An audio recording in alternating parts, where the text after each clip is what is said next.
नमस्कार, स्वागत है आपका मेरे चैनल जीवन के रंग डॉक्टर सुनीता मिश्रा के साथ। आंसू क्यों आते हैं?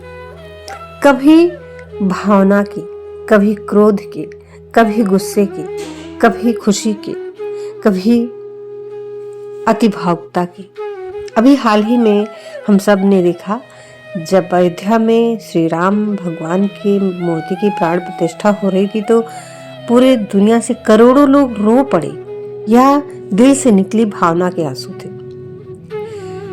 और जब भी कोई रोता है तो उसकी आंखों से आंसू आने लगते हैं। क्या कभी आपने सोचा है आखिर रोते समय आंखों में आंसू क्यों आते हैं? आंसू आने की असली वजह क्या होती है? आखिर भावनाओं और आंसुओं के बीच में क्या कनेक्शन होता है? अधिकतर बार जब व्यक्ति का मन उदासी से भर जाता है तो आंखों से आंसू बहने लगते हैं। तो क्या हमें अपनी आंसू रोक लेना चाहिए? नहीं रोना चाहिए? कहते आंसुओं को पी जाओ। क्या आंसू को पी लेना चाहिए? नहीं। कभी कभी अत्यधिक खुशी आंखों में आंसू ला देती है। कुछ लोग दुखद फिल्म देखते समय रोते हैं। कोई रो रहा है तो इसका मतलब हमेशा दुख नहीं होता। आंसू विभिन्न भावनाओं के कारण बह सकते हैं। यह बात इस बात का प्रतीक हो सकता है कि मन के अंदर भावनाएं उमड़ रही हैं और वे भावनाएं खुशी या दुख दोनों हो सकते हैं। क्या कभी किसी ने सोचा है कि क्या आंसुओं को बहने देना अच्छी बात है?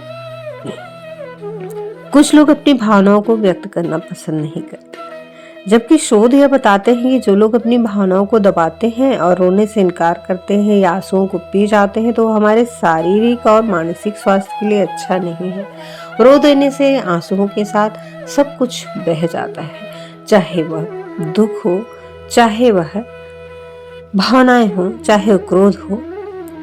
खुशी व्यक्त हो जाती है आंखों में आंसू आने से। एक कहावत है, जिस दुख का आंसुओं से निकास नहीं होता वह अन्य अंगों को भी रुला देता है। इसीलिए रोने में कभी भी शर्मिंदा न हो। अच्छा है रोना, आंसुओं को बहने दो, अच्छे से रोए। रोकर भी दुख को हल्का किया जा सकता है। आंसू हमारी सहनशीलता को बढ़ाता है। कुछ लोग ऐसे भी होते हैं जो खुद को दूसरों के सामने स्ट्रांग दिखाने के लिए अपने दर्द को छिपाने की कोशिश करते हैं, अपने आंसू को निकलने से रोक देते हैं, पूरी दुनिया के सामने अपने आप को खुश दिखाने के लिए पूरी ऊर्जा लगा देते हैं। कहते हैं कि व्यक्ति की आंखें उसके दिल का हाल बयां कर देती हैं। ऐसे में सुख हो या दुख, दोनों का पता आंखों से निकलने वाले आंसुओं के पास मिलता है। जीवन में कई उतार चढ़ाव आते हैं। व्यक्ति कभी खुशी से मुस्कुराता है तो कभी दुख को आंखों से निकलने वाले आंसुओं के साथ बाहर निकाल देता है। आंसुओं को अगर आप रोक रहे हैं तो बहुत नुकसान है। इससे भावनाओं का असंतुलन हो सकता है। आपने अक्सर लोगों को यह कहते हुए सुना होगा कि रोने से व्यक्ति का मन शांत होता है। इसके अलावा भावनाओं पर काबू रखने के लिए भी व्यक्ति का रोना जरूरी है। लेकिन जो लोग अपने आंसू रोकते हैं उनमें भावनाओं के असंतुलन की समस्या हो सकती है। रोने की भावना प्रकट होने पर इमोशन रिस्पॉन्स सक्रिय हो जाता है, जिससे सिग्नल मिलता है कि व्यक्ति रोना चाहता है। ऐसा होने पर शरीर भी खुद को इसी अवस्था के अधीन मान लेता है और इससे जो हार्मोन्स रिलीज होते हैं वे किडनी तक जाकर कार्टिसोल स्ट्रेस हार्मोन रिलीज करते हैं। लेकिन जब हम आंसुओं को रोकने की कोशिश करते हैं तो मानसिक तनाव महसूस होता है। आंसू की वजह से व्यक्ति को पलकें झपकाने में मदद मिलती है। वहीं अगर व्यक्ति अपने आंसू को रोकने की कोशिश करता है तो आंखों में नमी की कमी हो सकती है। इसके अलावा यह श्लेष्मा झिल्ली के सूखने की समस्या का भी कारण बन सकता है, जिससे आंखों की समस्या में दृष्टि का धुंधलापन भी शामिल है। ऐसे में आंसू रोकने से आंखों की समस्या हो सकती है। इमोशनल आउटबर्ड्स बहुत जरूरी होते हैं। अगर ऐसा नहीं होता तो स्ट्रेस के कारण हमारे दिल की धड़कन पर भी असर पड़ जाता है। हमारी हार्ट से ब्लड बहुत तेजी से शरीर के अन्य हिस्सों में पंप होता है। यही कारण है कि आपके हाथ, पैर, गाल कई बार गर्म महसूस होते हैं जब आप रोने वाले होते हैं। ध्यान दीजिएगा, ऐसे में दिल की धड़कन बढ़ जाती है। रो लेने से हम भावनात्मक रूप से अच्छा महसूस करते हैं, आंखें साफ होती हैं, हेल्दी रहते हैं, हमारा स्ट्रेस कम होता है, आंखों से बैक्टीरिया कम होते हैं। इसलिए जब भी रोना आए तो रुकना नहीं, रो लेना। कभी कभी हम अपने इष्ट के सामने बैठकर, जब भी हम अगर दुनिया को नहीं दिखाना चाहते अपने आंसू, तो अपने इष्ट के सामने बैठकर खूब रो लीजिए। भगवान से सारी बातें कह डालिए, वो बहुत धैर्य से सुनते हैं और उसका समाधान भी निकालते हैं। इसलिए रो लीजिए भगवान के सामने। भगवान एक ऐसी सत्ता है जो हमारी समस्याओं को, हमारे मन की बात को सुन लेते हैं। अगर कोई व्यक्ति भगवान के सामने रोता है तो अंतर्यामी प्रभु ये देखते हैं कि मनुष्य बाहर से तो रो रहा है, लेकिन इसके मन में क्या चल रहा है। सारे संसार के लोग भगवान के आगे उनके लिए नहीं रोते, बल्कि ज्यादातर लोगों का रोना उनके जीवन के दुखों को समाप्त करने के लिए होता है। लेकिन जो भगवान के आगे संसार की विषय वस्तुओं के लिए रोते हैं, उन लोगों को ये नहीं पता होता कि ये विषय वस्तुएं तो प्रारब्ध कर्मों के अनुसार मिल सकती हैं और नहीं भी मिल सकती हैं। भगवान का इसमें ज्यादा दखल नहीं होता। भगवान ने हमें मनुष्य तन दिया है।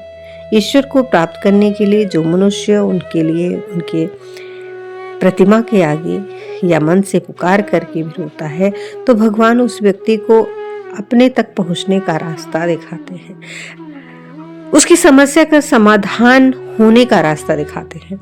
ऐसा व्यक्ति जो ईश्वर के लिए रोता है, उसी का जीवन सार्थक होता है। भगवान हमारे सच्चे हितैषी हैं, इसलिए उनके आगे रोना सही है। वो आपकी अपनी कृपा से सारी समस्या हल लेते हैं। अगर उनको ठीक लगेगा तब अगर आप संसार के लोगों के आगे रोना रोगे तो आपका कष्ट नहीं दूर होगा, क्योंकि वो स्वयं ही किसी न किसी वजह से दुखी है। नानक जी ने तो यहाँ तक कह दिया है, नानक दुखिया सब संसार। इससे मन हल्का हो जाता है, कहीं न कहीं एक ताकत मिलती है। क्योंकि जब इंसान चारों ओर से निराश हो जाता है तो भगवान ही होते हैं जिस पर भरोसा होता है और हम संभल जाते हैं, संभलने की इच्छा पैदा होती है, हमारा मन मजबूत होता है। सेंसेशन एक दबाव है और हर दबाव मस्तिष्क में तकलीफ देता है। रो लेने से माइंड बिल्कुल रिलैक्स हो जाता है, केमिकल बाहर निकल जाते हैं। आंसू और कुछ नहीं, केमिकल है, जल तत्व है। रोने के बाद सेंसिटिव इंसान को हल्का लगने लगता है और लगना भी चाहिए। उससे उसकी सारी समस्याएं जैसे दूर होती हुई मिलती हैं। भगवान के सामने अपने दिल की बात कह के सब कुछ हल्का हो जाता है। भगवान का दिल करोड़ों माताओं के बराबर है। भगवान हमारा कल्याण करते हैं। वैसे भी अगर पूजा करते समय अचानक आपकी आंखों से आंसू आ जा रहे हैं, इसका अर्थ है कि भगवान साक्षात आपकी प्रार्थना सुन रहे हैं। साथ ही जल्द ही आपकी मनोकामना पूरी हो जाएगी। पूजा के दौरान अगर मन भटकता है तो इसके पीछे 2 कारण हैं।